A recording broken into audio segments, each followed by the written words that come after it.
হেৰি বজাৰত যাব লাগিছিল নহয়।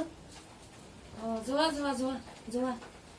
এতিয়া এটা ভেজাল হ'ল নহয়। পুলিচ বাইদেউ বোলে চেকিঙত বহিছে। ইপিনে আকৌ মোৰ হেলমেটটোও নাই, এজনে লৈ গ'ল। লাইচেন্সখন ৰিনিউ কৰিব দিছোঁ, ইও ফাঁকি দি আছে।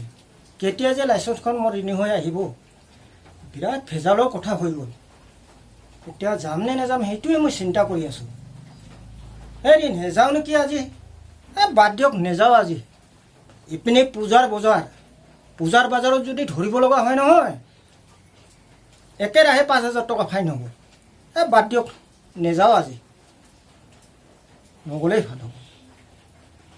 আজি দালি ভাতে খাম, শাক ভাতে খাম। তথাপি আৰু তাত যাই বহুত ঝামেলা হৈ যাব পিছত।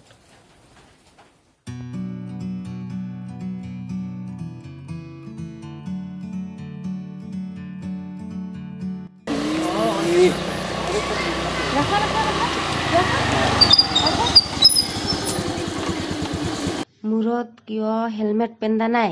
লাইচেন্স আনিছা? লাইচেন্স নাই বাইদেউ, ৰিনিউ কৰিবলৈ দিছোঁ। ৰিনিউ কৰি এসপ্তাহমান পিছত পাম আৰু।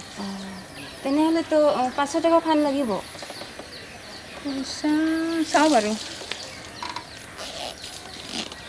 নাজানে মাতৰ বিলবাৰ লাগিব, লাইচেন্স লাগিব, নাজানে নেকি? আজিকালি মোৰ হাতত পইচাই নাই। আজিকালি পূজাৰ বজাৰ নাজানে? পূজাৰ আজি পূজাৰ বজাৰ আৰু টিভিত দেখাই আৰু নিউজ দেখাই, টিভিত দেখাই, নাজানে মাতৰ বিলবাৰ লাগে। জানো, মানে হঠাতে পাহৰি আহিলোঁ আৰু। আজিৰ কাৰণে মাফ কৰক। হ'ব দিয়ক। হ'ব দে, আজি মাফ কৰিছোঁ মই। তেনেহ'লে পৰবাত আহিলে মই মাফ নকৰিম দেই। ঠিক আছে বাইদেউ, থেংক ইউ।